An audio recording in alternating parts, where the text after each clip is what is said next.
Thank you. Okay, sixth grade, I come in every year. Yesterday, I went to almost every sixth grade math class. Wednesday, I went to every 7th and 8th grade math class, so that every student in the building gets the same message at the beginning of the year. Your teachers have already gone through a lot of stuff with you, different classes. This is an opportunity to reinforce some of those things and talk about some other things that are beyond the classroom. How many character traits do we have? 5. Respect, responsibility, honesty, compassion, and what's the last one?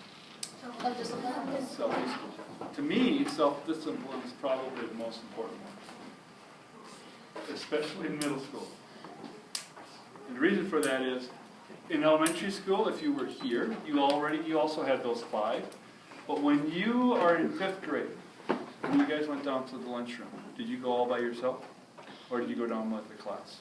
No. With the teacher. You took bathroom breaks as a class and all this and that. We don't do that in 6th grade, and in 7th grade and 8th grade. You guys become more independent. You have more freedoms, which is great, but that also means that you need to show more self-discipline. Right? Self-discipline is basically doing the right thing at the right time, even when nobody's watching you. Have you guys seen me in the hall, and when students are running and they see me, they start walking? Yes. That's not self-discipline. Self-discipline is they're actually walking by themselves without someone telling them. Okay? That's very important in middle school. That's a trait you have to develop because you're almost young adults. When you get to high school, you'll have even more freedoms. But you need to be self-disciplined so that you can handle those. All right? Okay. A couple of times where it's important. First of all, I want to say sorry and apologize for the lockers. The lockers you guys have will be really good. They're not really good right now because they're missing their shelves and hooks. Hopefully they'll be here in a week or 2. We'll get those put in quickly, and then things should be a lot easier. Are you guys all comfortable with your combinations right now? Yeah. Know that that combination, that locker will be yours for those next 3 years. Okay? The pain you've gone through the last 2 weeks learning that combination, you won't have to do it again. You'll keep that same locker for the next 3 years. All right? Going to lunch. You guys will go to lunch in about 12 minutes here as soon as I'm done talking, or maybe a little before. Well, no, you won't go before I'm done talking. I'll be done talking and then you'll go. But one of the things that we need to remember is that we take care of our business on the way to lunch. You guys go from here to lunch. You go to your lockers, put everything in your lockers. If you're planning on going outside, think about what the weather is like. If you need your jacket or a hat or gloves or stuff like that, bring them to lunch. Because once you're in the lunchroom, that's where you stay. We don't go back to the lockers. We don't go to the bathroom once we're in the lunchroom. Okay. We have almost 200 sixth graders here this year. My staff, let's put everything away, guys. Let's put our markers and stuff away. My staff is in the lunchroom and on at recess. Not in the lobby, not by the bathrooms, not by the lockers. I need you to be where my staff is. All right? So when you get to the lunchroom, that's where you stay. How many of you guys have been going outside for recess? Okay, you usually want to stay out there the whole time. Once you go outside, you stay outside until the whistle blows. All right? If it's 5 degrees in January and you go outside without a jacket, you still need to stay outside until the whistle blows. Again, self-discipline. Take what you need to lunch. Right? Do your parents have to tell you to put a jacket on to go outside now? No. We shouldn't have to do that either. All right? So keep that in mind. Another thing with regard to the character traits and being safe, we have 550 students in the building this year. The bell rings at 2:56. The first bus leaves at 3:02. That is 6 minutes to get 550 students out of the building safely. We need to walk. We need to be safe. Last week, Friday, I had a 7th grader from Minnesota Center, not safe. He ran out of his classroom and ran by someone and hit them in the back of the neck with his elbow. He didn't intend to do that. But that happened because he made an unsafe choice. That one person made an unsafe choice, so everybody around that person was not safe. We don't do that. Anybody in here bike to school? Do you know what the rule is with bikes after school? Yes. You have to walk. Yes, kind of. You have to walk in the crosswalks when buses. Yep, you do, as long as the buses are here. If the buses are here, that means we still have a lot of students on the sidewalk. That means we walk our bikes. We don't just walk them to the buses and then get on them. We walk them across the street. And then we can get on them and bike home, as long as the buses are here. If the buses have left, and it's like 5 after 3, you can get on them right away and bike. Okay? Does anybody wear their helmets? Thank you. You should be wearing helmets. All right? It just takes one bad accident without a helmet, and your life gets changed forever. Make sure you're walking. And we walk on the sidewalk. We don't walk across the parking lot. Parking lots are for vehicles. Sidewalks are for people. If we mix up the two, who loses?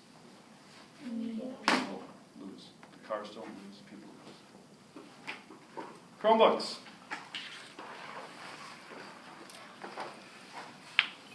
How many of you have a phone? Raise your hand if you've never dropped your phone. Really? You've never dropped your phone? Never ever? No, Huh? Okay. I have an iPad. Put your hands down. I have an iPad. You will drop your phones. You will drop these.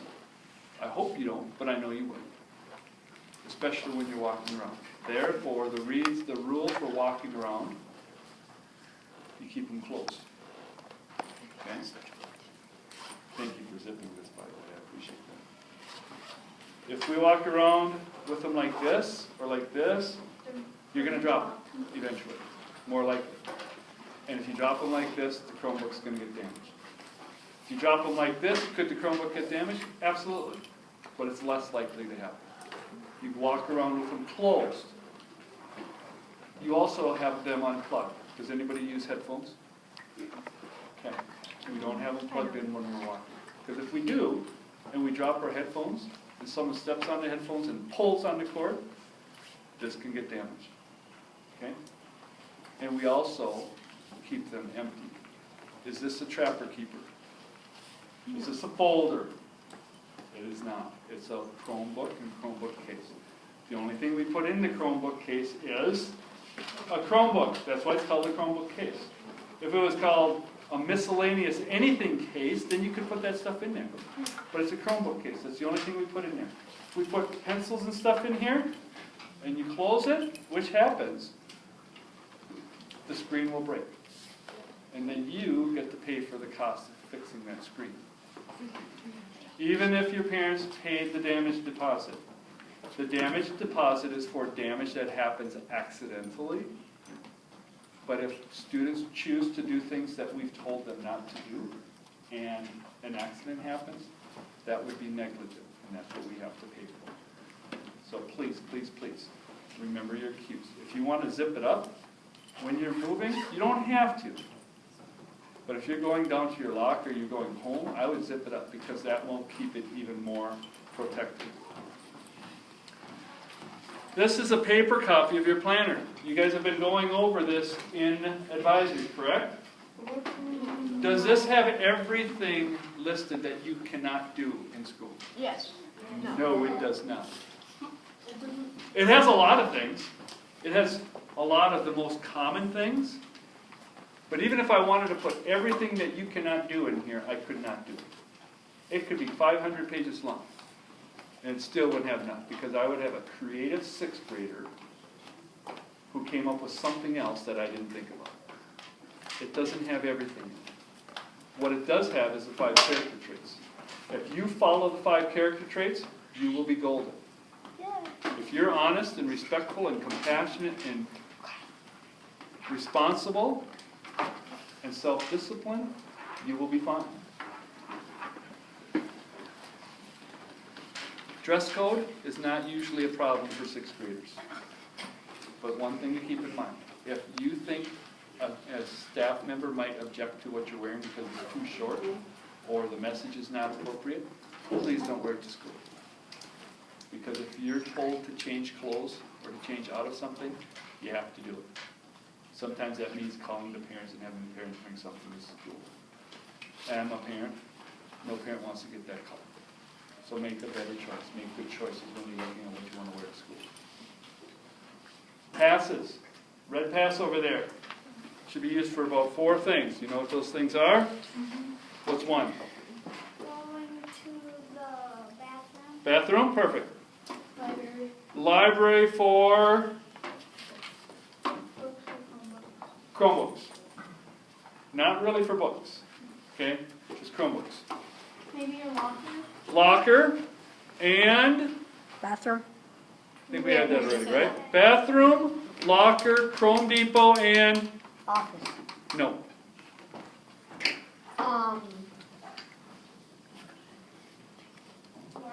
Water fountain. Yeah, that's Okay, what I was gonna say. right. Water fountain, bathroom, locker, Chrome Depot. If you want to go to the office, use a little piece of paper with a student pass for the office. That's what those are for. The office, the health office, you go to another teacher's classroom, to go to the media center to check out a book, that's what that would be for. The red pass is only for those 4 things. How many of them are in the building, are in the room? 1. So how many kids can be out at one time with that pass? 1. Can you use that in the first 10 minutes and last 10 minutes of class? No. You know why? Because every one of those 4 things you can take care of during passing time. So if you come to class and you need to do one of those 4 things, you should have just done it during passing time. If it's towards the end of class, you just wait till passing time. Okay? Advisory. Right now, we're finishing up our 2nd week of school. We have 1 more week where we're doing some of the advisory activities in looking at the planner and looking at the student, not the planner, the student handbook and those expectations. And then in a week and a half or so, we'll start having more flexible advisory, where you can have some choice on Tuesday, Wednesday, and Thursday. Teachers also have choice. Ms. Dalsky has a test coming up, and you're a student that really needs a little extra help with that test. She can assign you to be in here on one of those days. Get them some extra help. If you have a quiz on Friday and you don't do very well, she might assign you to be in the class to get a reteach for that quiz later in the week. Okay? If you're taking care of everything that you need to take care of, you're doing well in class, doing your homework, learning. If you want to do disc golf, that might be an option. If you want to have open gym, that will be another option. If you want to do cooking, that will be an option. Okay? Remember we talked about self-discipline, having more freedoms in middle school? That's a part of it. We want to give you options so that you guys see that when you make good choices, good things happen. Raise your hand if you emailed your parent last Friday. Every one of you should be emailing your parents today during advisory. You should email your parents, and you should be emailing your teacher at the same time, CCing your teacher, telling them how you're doing. Can you tell them you got an A on a test? Sure. What I would rather you do, though, is tell them why you got an A on a test. If you are working hard during the class, and you're doing the assignments when they're assigned so that you're learning what you need to learn when you need to learn it, you should do well on the test. If you're not doing well in the class, for example, when I was in 8th grade, I didn't do well in Mr. Herben's U.S. history class. If I was honest with myself then, I would have emailed my parents and said, Mom and Dad, I didn't do well on the test on Wednesday in Mr. Herben's class. The reason I didn't do well on the test is because I didn't do the studying. I didn't read the book when I was supposed to. I didn't take notes on the reading. And then when he gave us, we could use our notes for the test, that didn't help me very much because I didn't have any notes to give. Okay? That's what we want you to reflect on, because then on Monday, you're making your plan. Next week is kind of set for you, but after that, hold on guys, we're not quite done. After that, it'll be Monday, you will have some choice on Tuesday, Wednesday, Thursday. We want you making your choices on Monday in advisory. Okay? How many of you are in a sport at home, like on the weekend, or during the week? Okay? Is it hard to get homework done on those nights?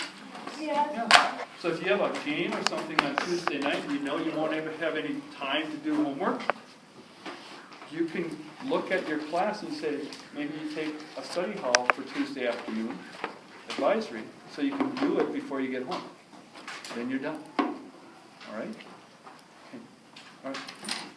I'm going to stop here, but stay in your seats, and Miss